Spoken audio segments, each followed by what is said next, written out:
Welcome to the Singapore Management University podcast series, which features the latest insights and perspectives from our faculty. With the internet being an integral part of our lives, many of us are vaguely aware that our personal data is being collected, our search histories tracked, and our preferences analyzed. However, we do not truly have oversight nor control over who is peering behind our shoulders or how our personal information is being used.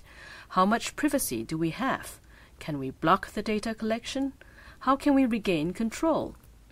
Assistant Professor Eliza Mick from SMU's School of Law specializes in research relating to regulation of e-commerce and the interaction between contract law and technology. In this podcast, she discusses the implications behind the terms of use, a contractual agreement which governs all our activities online.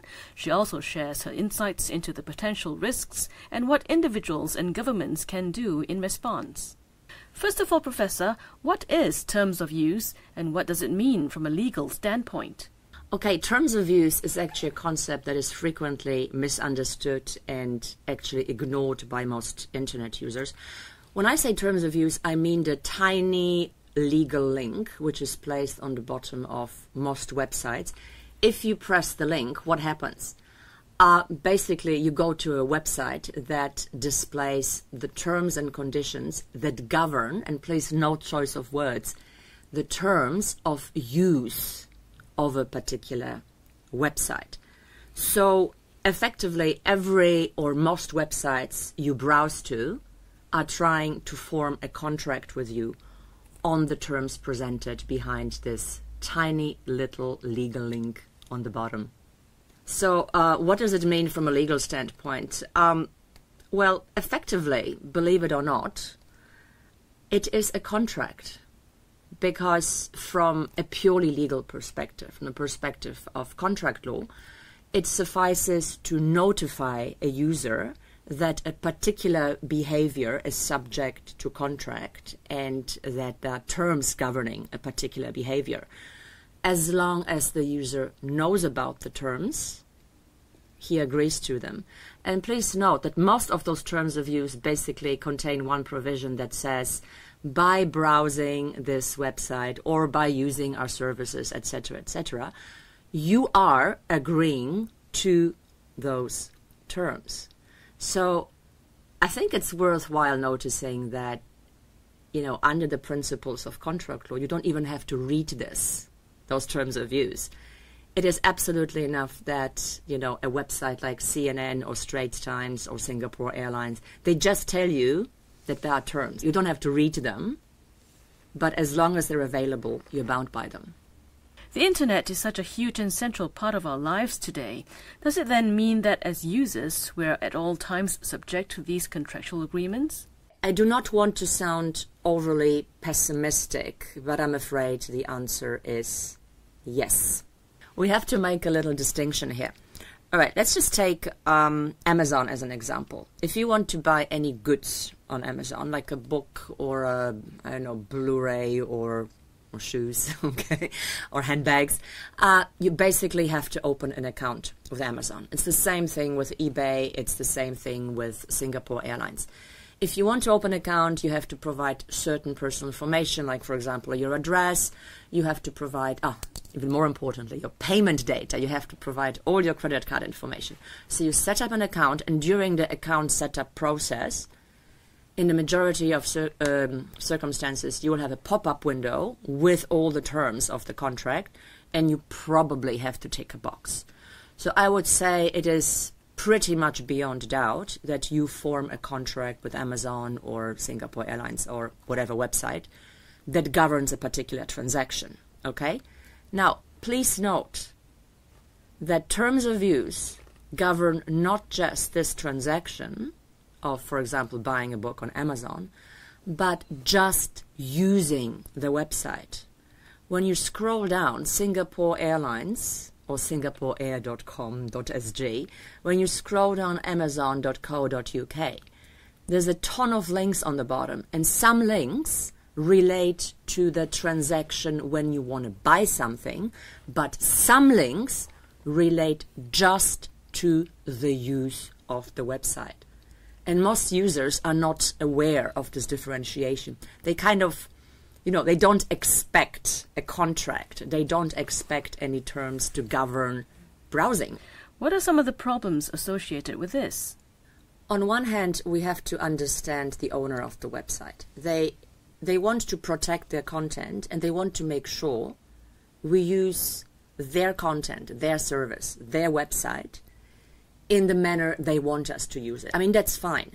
But the downside is, in those terms of use, basically we are giving our consent to the operator of the website collecting our private information. So basically all our preferences, all our browsing behavior, all our clicks, cursor movements, it's actually pretty extreme.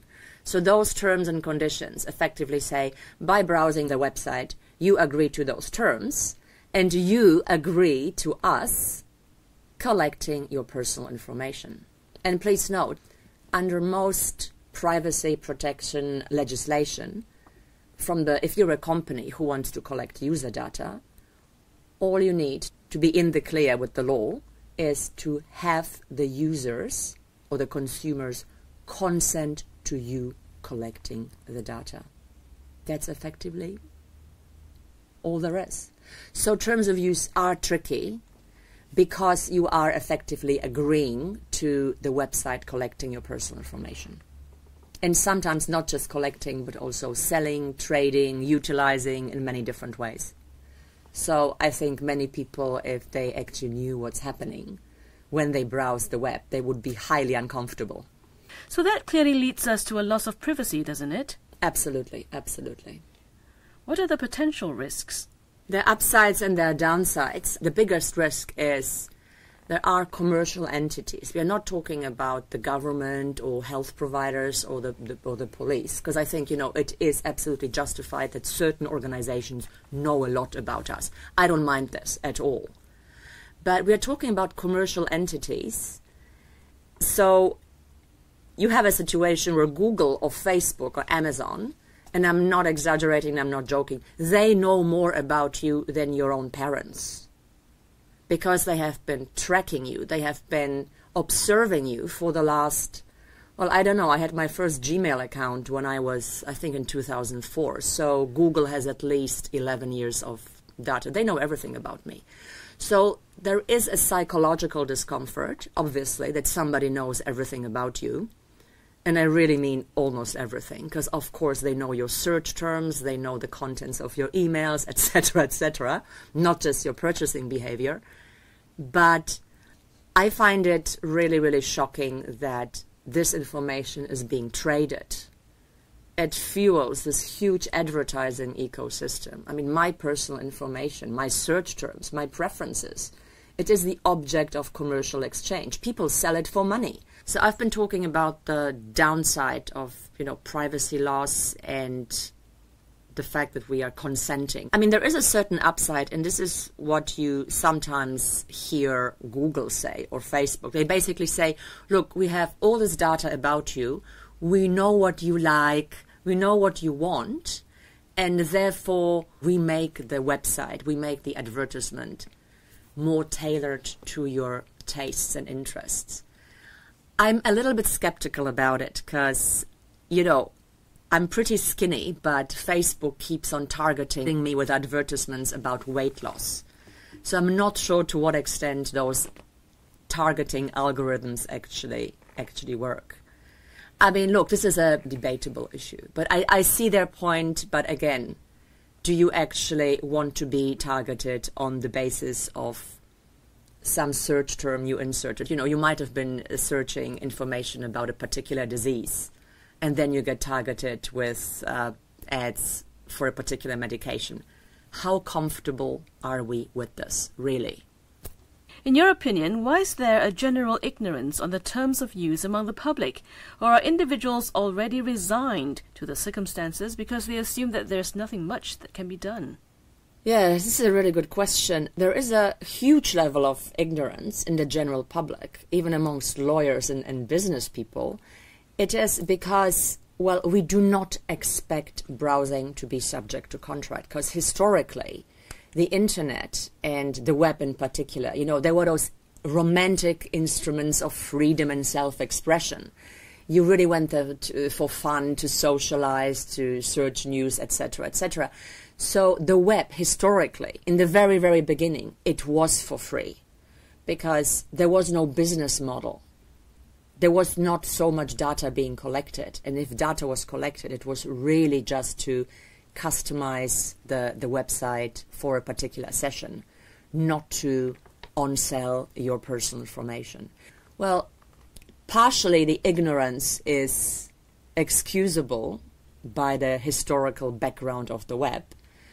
But, at the same time, the news are full of articles about what Google and Facebook are doing with their personal information. And Facebook and Google are entirely funded by advertising. And also, we just have to be realistic. Guys, there is no such thing as a free lunch, as they say. In real life or offline, we pay for each and every service, okay? When you go to Google, when you do a search on Google, most people think, oh, I'm just Googling something, yes? In reality, you are using an extremely sophisticated technology. You are using a search service that costs, I actually have the most recent data from last year, but it's billions of US dollars per year just to keep it running. Just imagine the data centers and the electricity that Google is using to maintain the search engine. So let's be realistic. Why should Google or Facebook give away their services for free? They want something in return, and they need a contract to be able to do this. Finally, as individuals and as a society, how do we mitigate the risks and deal with the challenges ahead? I think the first thing is people must understand the risks. They must understand what is actually happening. So you cannot plead ignorance, all your life. You could plead ignorance in 1995, but it's 2015. We've had the web for more than 20 years now. So I think it's a more aware use of the technology, or actually using specific technologies to hide your identity or to prevent people from snooping on your online behavior. For example, I use Firefox, and I have a number of add-ons. Apart from the classic ad block that prevents the pop-up of ads, not just the pop-up, but basically the display of any ads, or most ads, I hope. I have a couple of software like Lightbeam and Ghostery that basically show me in a very graphic way how many people or commercial entities are observing my behavior while I'm browsing. And, I read some statistics that after 2 or 3 hours of browsing, I'm not talking about hundreds of websites, but I'm talking about 3 or 4 websites, about 150 commercial entities were observing my behavior and, collecting my personal information. And, there are technological ways of preventing them from doing it. But, sometimes I also think if you're not comfortable with something, just write to the company, write to Google, write to Facebook. If 5 people write, they will laugh and they will ignore you. But if a lot of people start protesting, they have to react because they need us just as much as we need them. Another point is we are a little bit too trusting when we browse the web. It's a little bit like in real life. It's better not to go into the back alleys because you might suffer. Stay in the main street. Don't be too adventurous. We just have to be a little bit more careful because not every website that looks nice is actually safe to use. Collecting your data is very, very easy. Selling it, even easier. There's another aspect to it. Of course, what can the government do? There's only so much that individual users can do. I think there's a big role that governments can play. And I think Singapore has made this great first step with the PDPA, Personal Data Protection Act. This piece of legislation is relatively new. It's there, it's good. But now we have to see how it's actually enforced. Because we can have the best laws on the planet, but if they're not actually enforced, if those companies that, that are a bit naughty and collect too much of our personal information and sell it on without our consent, well, they should get more than a slap on the wrist, I believe. So yes, I think there is a huge role for the government to play, but also a huge role, for individual users. We have to take responsibility. We can't just complain, but we have to be more careful, just like in real life. Thank you, Professor. Hey, thanks very much for having me.